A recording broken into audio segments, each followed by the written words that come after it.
तो बच्चों लोग हम लोग खत्म कर चुके हैं प्रिंसिपल क्वांटम नंबर के बारे में, क्या इन्फॉर्मेशन देता है मेरे को, और आपका एजीमुथल क्वांटम नंबर क्या इन्फॉर्मेशन देता है। ठीक है, नेक्स्ट हम लोग मूव करेंगे मैग्नेटिक क्वांटम नंबर पे। मैग्नेटिक क्वांटम नंबर पे तो ध्यान देना, जब हम मैग्नेटिक क्वांटम नंबर पे बात करते हैं तो कौन सा साइंटिस्ट को दिया था, तो लिंडे इसको दिया था। ये साइंटिस्ट का नाम है जो इस क्वांटम नंबर को, ठीक है, को दिया था। ध्यान देना, जो मैग्नेटिक क्वांटम नंबर है इसका जो सिंबल क्या होता है रिप्रेजेंट करने का, तो सिंबल होता है स्मॉल m, या इसको बोलते हैं m suffix l। m suffix छोटा सा l लगा हुआ है। ठीक है, तो कभी कभी स्मॉल m से बोलते हैं, या तो स्मॉल m के बाहर के आगे एक छोटा सा l का सफिक्स लगा दोगे। अब ध्यान देना, ये हमको बताता क्या है, तो पहला पॉइंट हमको किसके बारे में इंफॉर्मेशन देता है, हमें पता होना चाहिए। ठीक है, ये आपको इंफॉर्मेशन देता है about orientation of degenerate orbitals. ठीक है, तो जब भी यहाँ पे एक वर्ड यूज किया गया है डीजेनरेट, डीजेनरेट एक वर्ड है, इसका मतलब क्या होता है, इक्वल एनर्जी। इक्वल एनर्जी के लिए हम लोग डीजेनरेट वर्ड का यूज करते हैं। ठीक है, डीजेनरेट का मतलब होता है इक्वल एनर्जी। तो जो इक्वल एनर्जी का ऑर्बिटल्स होता है ना, उसका ओरिएंटेशन बताने में हेल्प करेगा। अब समझो इसको, आपको ध्यान देना, जैसे आप ध्यान देना, जैसे आपका एस, अगर हम बात करते हैं एस सबसेल, तो यार एस सबसेल में कितना ऑर्बिटल होता है, एक ही ऑर्बिटल होता है। ठीक, अगर हम बात करते हैं पी सबसेल, तो पी में कितना ऑर्बिटल होता है, तो पी में, और एस का शेप कैसा होता है, स्फेरिकल होता है, जो ऑर्बिटल एक होता है। पी का बात करते हैं तो पी में तीनों ऑर्बिटल होता है। और ध्यान देना, अगर हम सिंपल वर्ड्स में बोले तो एक सिंगल सबसेल का जो ऑर्बिटल होता है उसका एनर्जी क्या हो, इक्वल होगा। तो पी के पास तीन ऑर्बिटल है, इसका नाम रखा गया है, तो किसी एक को हम बोल दे रहे हैं पी एक्स, तो दूसरे को बोला गया पी वाई, तीसरे बोला पी जेड बोला गया है। ठीक है, तो ऐसा नाम रखा गया है। अब ध्यान देना, इन ये तीनों ऑर्बिटल का क्या है, इक्वल एनर्जी क्या है, तो हम क्या बोलते हैं सिंपल वर्ड्स में अभी के लिए, कि अगर आपका सबसेल में जो ऑर्बिटल्स होता है ना, वो सारा इक्वल एनर्जी का होता है, वो सारा इक्वल एनर्जी का होता है। ठीक है, तो डीजेनेट का मतलब होगा, जैसे P X P Y P Z क्या होगा, डीजेनेट होगा, मतलब इन तीनों का जो एनर्जी होगा सेम होगा। ठीक है, सिमिलरली क्या होगा डी में, तो डी में कितना ऑर्बिटल होता है बच्चों, तो डी में आपके पास 5 ऑर्बिटल होता है। ठीक, और पांचों का एनर्जी क्या होगा, आपस में क्या होगा, बराबर होगा। तो अब ध्यान देना, जो ऑर्बिटल होता है, ऑर्बिटल क्या होता है, तो ऑर्बिटल बेसिकली इलेक्ट्रॉन क्लाउड होता है। अगर हम बात करते हैं ऑर्बिटल का, तो ऑर्बिटल कुछ नहीं है, ऑर्बिटल एक क्लाउड को रिप्रेजेंट करता है, ऑर्बिटल एक क्लाउड को रिप्रेजेंट करता है। इस क्लाउड का अपना कुछ डायरेक्शन हो सकता है, इस क्लाउड का अपना कुछ डायरेक्शन हो सकता है। उस डायरेक्शन को रिप्रेजेंट करने के लिए हम मैग्नेटिक क्वांटम नंबर का यूज करता है। जैसे यहाँ देखोगे पी में 3 ऑर्बिटल है, एक पी एक्स है, तो पी एक्स देखो, P X P Y P Z होता है, तो जो पी एक्स होता है एक्स के अलॉन्ग, डबल शेप का होगा बट एक्स के अलॉन्ग होगा, तो ये एक्स ऑर्बिटल के अलॉन्ग है, तो ये हो गया पी एक्स। अगर मान लेते मेरा वाई है, तो ये हो गया आपका पी वाई, ऐसा होगा, यानी वाई ऑर्बिटल और वाई डायरेक्शन के अलॉन्ग होगा। और पी जेड कैसा होगा, तो पी जेड होगा जेड डायरेक्शन के अलॉन्ग होगा। मतलब सारे ऑर्बिटल का शेप डबल शेप का ही है, बट सबका डायरेक्शन देखो आपस में क्या है, 90 डिग्री इक्वली इंक्लाइन है। तो जो डायरेक्शन का हम बात कर रहे हैं, डायरेक्शन कौन देता है कि कितना एंगल पे इंक्लाइन होना है, तो डायरेक्शन आपको देगा मैग्नेटिक क्वांटम नंबर। यानी आपके इक्वल एनर्जी का ऑर्बिटल, यानी डीजेनेट ऑर्बिटल का जो डायरेक्शन होगा स्पेस में, उसको बताएगा कौन, उसको बताएगा मैग्नेटिक क्वांटम नंबर। ठीक है, अब ध्यान देना, अगर हम बात कर रहे हैं तो यहाँ पे वही चीज बोला गया है, it represent orientation of degenerate orbital. तो ऑर्बिटल किसको बोलते हैं, तो क्लाउड को बोलते हैं हम लोग, सिंपल वर्ड्स में बोलेंगे तो। ठीक है, अब ध्यान ना, तो एक और स्टेटमेंट क्या लिखा हुआ है, तो under the influence of external magnetic field, यानी मैग्नेटिक फील्ड के इन्फ्लुएंस में होता क्या है कि आपका हर सब सेल फर्दर डिवाइड होता है, सब होता है ऑर्बिटल्स में। यानी मैग्नेटिक फील्ड के इन्फ्लुएंस में आपका जो सबसेल होता है उसका स्पेस फर्दर उसको डिवाइड किया जाता है किसमें, ऑर्बिटल्स में। तो ऑर्बिटल बेसिकली सबसेल के अंदर का डिवीजन है, जिसको हम लोग जानते हैं। ठीक है, अब जो आपका मैग्नेटिक क्वांटम नंबर है वो डिस्क्राइब करता है डिफरेंट डिस्ट्रीब्यूशन ऑफ क्लाउड, यानी क्लाउड का डिफरेंट डिस्ट्रीब्यूशन को रिप्रेजेंट करता है। यानी अलग अलग डायरेक्शन जहां पर क्लाउड पॉसिबल है उसको रिप्रेजेंट करता है। कौन सा, magnetic quantum number, magnetic quantum number. जब हम बात करते हैं क्लाउड, जब बोल रहे हैं तो क्लाउड का मतलब क्या है, ऑर्बिटल नहीं है। क्लाउड का मतलब क्या हो रहा है, ऑर्बिटल को हम बोलना चाह रहे हैं। ठीक, ये चीज आपका इंफॉर्मेशन आपको दे सकता है। ठीक है, अब ध्यान देना, जो स्मॉल m का वैल्यू है, स्मॉल m का वैल्यू है या ml बोलते हैं, ये सारा वैल्यू ले सकता है, सारा वैल्यू ले सकता है from -l to +l, -l to +l। ये स्मॉल का वैल्यू होगा वो -l से +l तक जा सकता है। ठीक, अब इसका मतलब समझ, जैसे अगर बोलते हैं s है तो s का l 0 होता है, तो s के अंदर जो ऑर्बिटल होगा उसका m होगा 0 बस, यानी s के पास एक ही ऑर्बिटल होता है और उसका वैल्यू होगा 0। ठीक, अगर हम p का बात करते हैं तो p का l होता है 1, तो उसमें m क्या क्या वैल्यू ले सकता है, ऑर्बिटल क्या क्या वैल्यू ले सकता है, एक होगा -1 0 1, यानी आपको सिंपली फॉलो करना ना कि l अगर पता है तो क्या होगा, -l से लेकर +l तक जितना भी इंटीजर्स है सबको ले लो, सबको ले लो। तो p अगर 1 होगा यानी l 1 हो तो क्या होगा, m या ml का वैल्यू क्या होगा, -1 0 1। ठीक, तो अगर देखोगे तो p के अंदर 3 ऑर्बिटल होता है, उसका नाम क्या क्या होगा, तो एक तो हम -1 लिख सकते हैं, तो किसी को हम 0 लिख सकते हैं, किसी को हम +1 लिख सकते हैं। ठीक है, अब किसको लिखेंगे -1, किसको +1 लिखेंगे, ऐसा कोई जरूरी नहीं है कि लेफ्ट में -1 लिखे तो लेफ्ट में -1 होगा, -1 कहीं भी जैसे तो कोई दिक्कत नहीं आपको।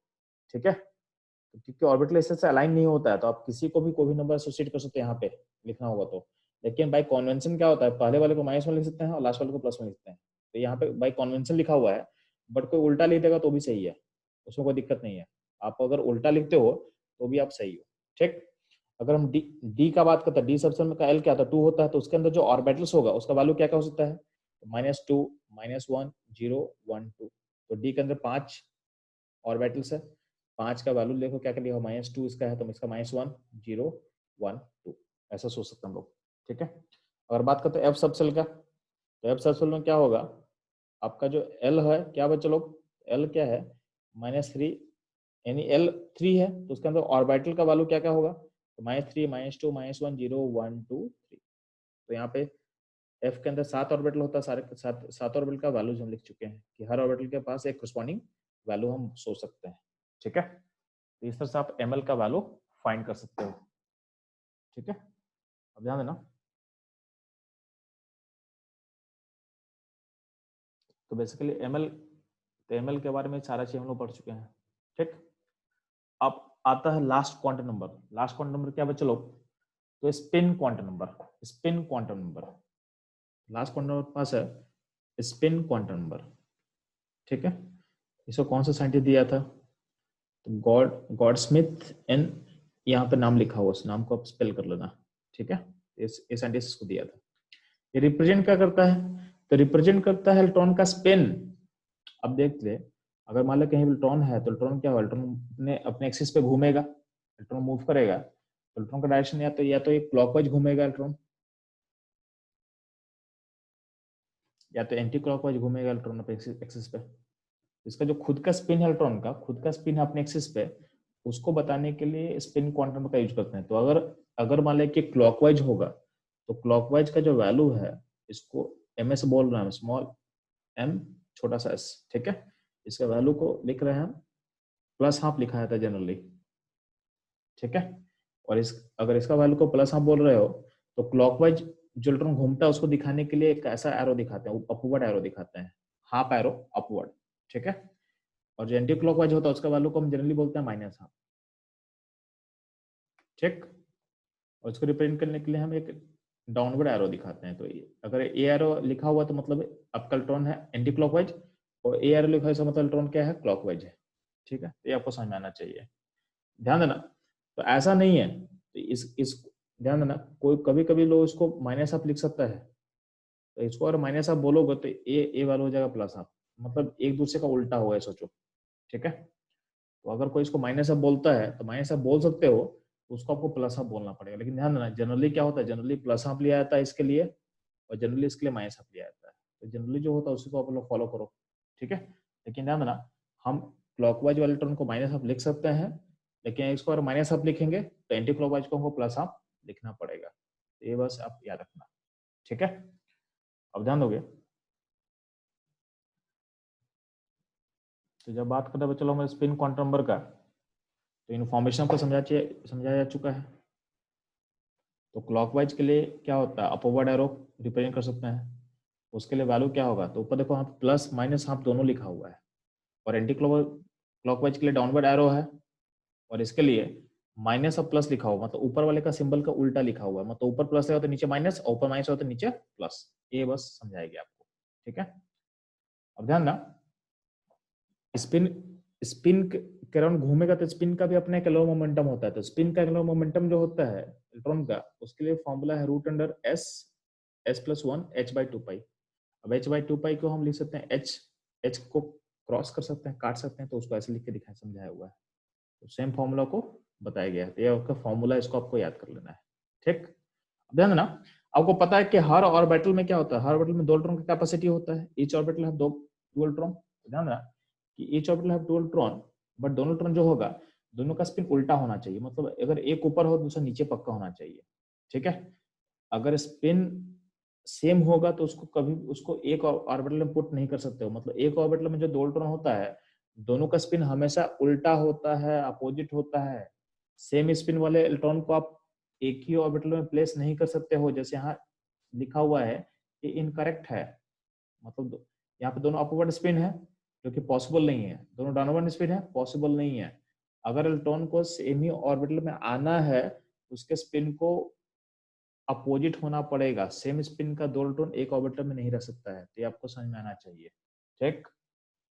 तो ये आपको इतना आपको इन्फॉर्मेशन हो चुका है, तो हम लोग क्वांटम नंबर्स के बारे में सारा चीज समझ में आ गया, ठीक है। तो जस्ट आपको हल्का सा मैं रिकैप कर दे रहा हूँ, जो प्रिंसिपल क्वांटम नंबर है उसको हम रिप्रेजेंट करते हैं किससे, तो स्मॉल एन से रिप्रेजेंट करते हैं हम लोग, और स्मॉल एन का वैल्यू कहाँ से कहाँ जाता है, तो वैल्यू जाता है, चलो जाता है आपका 1 से लेकर इनफिनिटी जाता है, ठीक।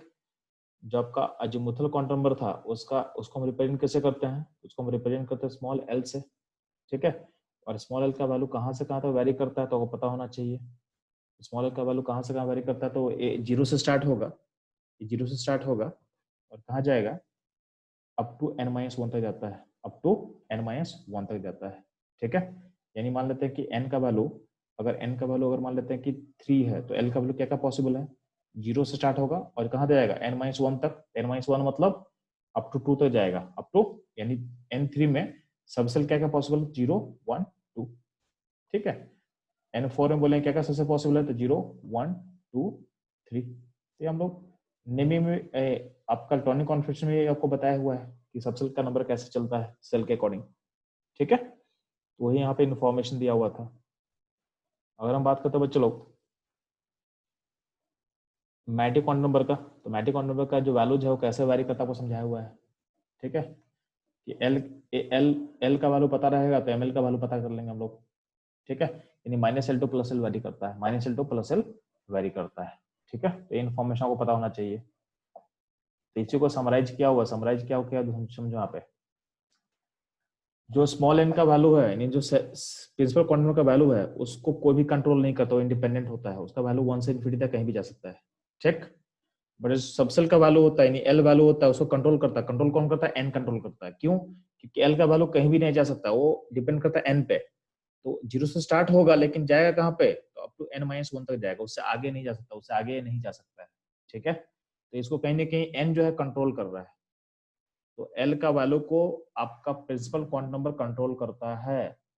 अगर बात करते हैं ml का, तो ml का वैल्यू कहाँ से कहाँ वेरी करता है, तो माइनस एल से प्लस एल माइनस एल से प्लस एल तक जा सकता है, तो इसको भी कंट्रोल करता है, तो कंट्रोल कौन करेगा, इसको एल कंट्रोल कर रहा है, दिख रहा है आपको, एल कंट्रोल कर रहा है, और एल को कौन कंट्रोल करता है, तो एन कंट्रोल करता है, तो इनडायरेक्टली एन भी इसको कंट्रोल करेगा, क्योंकि एन कंट्रोल कर रहा है एल को और एल कंट्रोल कर रहा है एमएल को, तो कहीं ना कहीं जो एमएल है उसका कंट्रोल कौन कर, उसको एन और एमएल दोनों कंट्रोल करेगा, सॉरी एन और एल दोनों कंट्रोल करेगा, यानी एमएल का वैल्यू को एन और एल दोनों कंट्रोल कर सकता है, इन दोनों कंट्रोल करता है, ठीक है। तो ये ध्यान देना आपको, ये तीनों क्वांटम नंबर्स का डिपेंडेंस आपको समझा दिया गया है। अब ध्यान देना, जब बात करते हैं हम लोग एमएस का, स्पिन क्वांटम नंबर का, तो स्पिन क्वांटम नंबर का 2 ही वैल्यू होता है, उसमें कुछ सोचना ही नहीं है आपको। अगर इलेक्ट्रॉन क्लॉकवाइज घूमेगा तो ऊपर दिखा देंगे यानी प्लस हाफ होगा, और एंटी क्लॉकवाइज के लिए माइनस हाफ होगा, तो ये जनरली जो वैल्यू लिया था उसको मैं ले रहा हूँ, जनरली जो वैल्यू लिया था है उसको मैं लेके बता दे रहा आपको, ठीक है। ये होता है। अब आगे बढ़ने से पहले अब आगे बढ़ने से पहले थोड़ा सा हमको मैथमेटिक्स का इनइक्वलिटी पे थोड़ा जाना पड़ेगा। मतलब आपको इसको पढ़े होगे क्लास 10th में मैथ्स में, उसको बस आपको, क्योंकि आगे कभी कभी इसका यूज पड़ सकता है मेरे को, ठीक है। तो सम इम्पोर्टेंट इनइक्वलिटी को हमको समझना पड़ेगा कि हम लोग इसको सॉल्व करके वैल्यूज कैसे निकालते हैं, ठीक है। तो हम जब इक्वेशन जो सॉल्व करेंगे तो हम इंटरेस्टेड सिर्फ है इंटीग्रल सॉल्यूशन में, हम इंटरेस्टेड सिर्फ है इंटीग्रल सॉल्यूशन में, ठीक।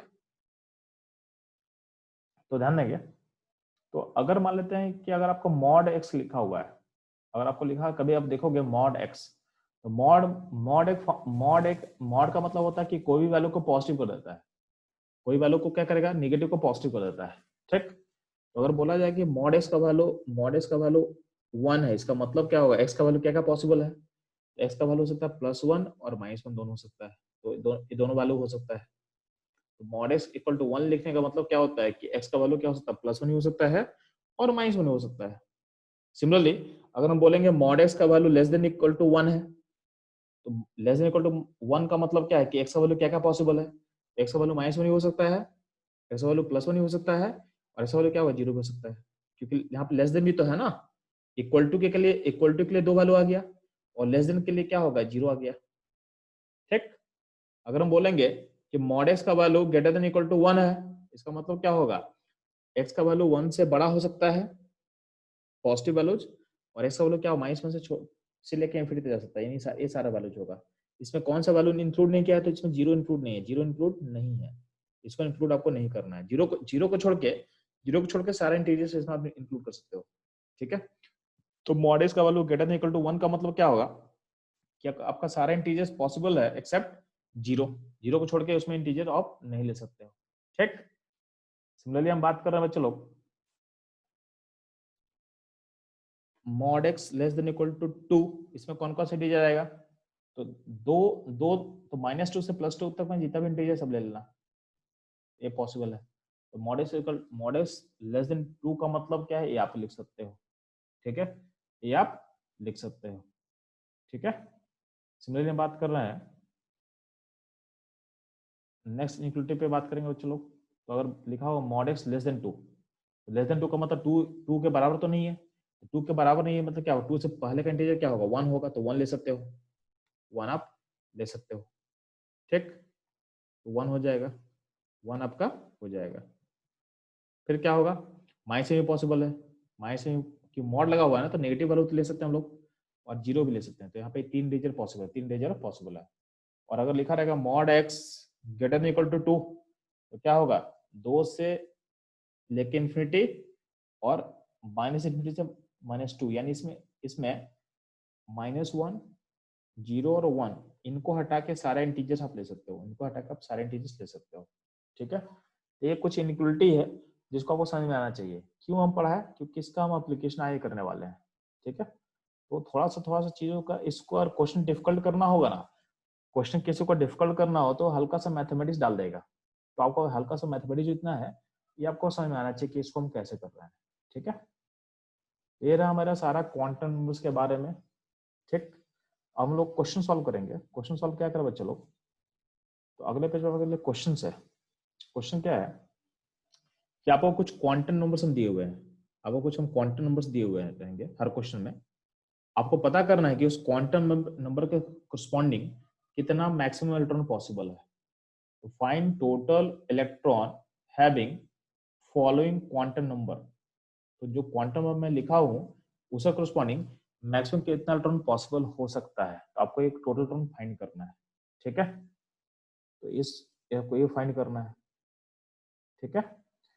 तो आप लोग स्टार्ट हो जाओ बच्चा लोग। मैं थोड़ा सा नोट्स को मैं थोड़ा मिनिमाइज कर रहा हूँ ताकि आपको सारा क्वेश्चन एक पेज में आपको मिल जाए, ठीक है। एक सेकेंड।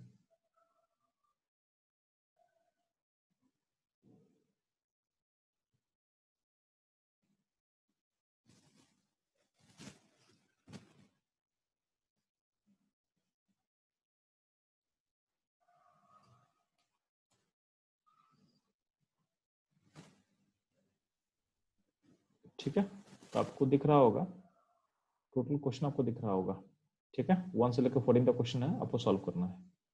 क्वांटम नंबर्स दिया हुआ है आपको टोटल टोन निकालना है, ठीक है। तो क्वेश्चन आप सॉल्व करो। तो ध्यान में चलो, तो पहला क्वेश्चन है, पहला क्वेश्चन क्या है, तो पहला क्वेश्चन n इक्वल टू 4 है। तो 4 में आपको पता है ना, 4 में कितना टर्म पॉसिबल था, आपको फॉर्मूला पता होगा 2n स्क्वायर। तो सेल नंबर 4 में कितना इलेक्ट्रॉन होगा, तो इसको पुट कर दे तो कितना होगा, 32 हो जाएगा, ठीक है। अगला क्वेश्चन का बात करते हैं, सेकंड क्वेश्चन। तो n इक्वल टू 4 है और ms प्लस यहाँ पे, तो आपके पास देखो n4 में कितना इलेक्ट्रॉन होता है, तो n4 में आपका 32 इलेक्ट्रॉन होता है। तो जो 32 इलेक्ट्रॉन्स होगा तो आधा ऊपर होगा आधा नीचे होगा, ठीक है। जितना भी इलेक्ट्रॉन होता है तो उसमें क्या होगा, आधा ऊपर होगा आधा नीचे के साइड होगा, डायरेक्शन जो आप फिलअप करोगे। जैसे आप फिलअप करते हो ना, तो आप फिलअप करो तो क्या होगा आपका, अगर सेल पूरा फिल है तो सेल के अंदर क्या ऑर्बिटल्स होगा, तो ऑर्बिटल में क्या होगा, आधा आपका ऊपर होगा आधा नीचे होगा। तो ms प्लस आपका मतलब क्या है, ऊपर वाले के बारे में बात कर रहा है। तो आपका n4 में कितना इलेक्ट्रॉन है, टोटल 32 इलेक्ट्रॉन है। तो ये प्लस हाफ का मतलब ऊपर वाले के बारे में बात करता, तो टोटल इलेक्ट्रॉन 32 है, 32 है, उसका आधा क्या होगा 16। तो इसके करस्पॉन्डिंग कितना इलेक्ट्रॉन होगा, तो 16 इलेक्ट्रॉन होगा। तो सेकंड क्वेश्चन का आंसर क्या होगा, 16 होगा, ठीक है। और बात करें थर्ड क्वेश्चन में, चलो तो थर्ड का अगर हम बात करेंगे तो थर्ड में ध्यान देना कि n5 और ml+1 है। तो ध्यान देना n5 ml+1 का मतलब क्या होता है, ध्यान दो। इस क्वेश्चन को आप ऐसे सोचोगे, तो यार आपके पास n5 है, ठीक। तो n5 में l क्या क्या पॉसिबल है, ठीक। n5 में l क्या क्या पॉसिबल है, तो l हो सकता है 0 1 2 3 4। अब ध्यान दे, अब मेरे को क्वेश्चन में दिया था क्या n5 है और ml क्या है, ml+1 है। तो मेरे को l नहीं ml दिया हुआ है। अब देखो l में ml पॉसिबल होता है तो ml का बात करते हैं, तो ml देखो ml l0 में क्या होगा, l0 में ml0 होगा बस। l1 में आपका ml क्या होगा, -1 0 +1 a होगा। L2 में क्या होगा, तो L2 में आपका ml क्या होगा, तो -2 -1 0 1 2 होगा। L3 में ml क्या होगा, तो -3 होगा -2 होगा -1 होगा 0 1 2 3 होगा। और L4 में ml का वैल्यू क्या होगा, तो -4 -3 -1 0 1 2 3 4 होगा। तो ml का वैल्यू जो होगा, तो मेरे को इंटरेस्ट क्या है, मेरे को इंटरेस्ट n5 में ml1 पता करना है। n5 में ml1 कहाँ का दिख रहा है आपको, n5 में ml1 आपको दिख रहा होगा, तो यहाँ पे एक जगह यहाँ दिखा आपको, हर देखो L0 को छोड़ के बाकी हर जगह एक एक है, बाकी हर जगह एक एक है, ठीक है। तो टोटल कितना जगह, 4 जगह है। और ml क्या बताता है ऑर्बिटल के बारे में, तो ml+1 कितना जगह आया, 4 बार आया। तो मतलब आपके पास कितना ऑर्बिटल के पास है, तो 4 ऑर्बिटल है n5 में जिसका वैल्यू +1 है। यानी हम बोल रहे हैं कि L0 को छोड़ के बाकी हर सबसेल में एक एक ऑर्बिटल है जिसका वैल्यू ml = +1 होगा। तो कहीं ना कहीं n5 और ml+1 का मतलब कितना ऑर्बिटल आपके पास है, 4 ऑर्बिटल है, 4 ऑर्बिटल्स है, ठीक।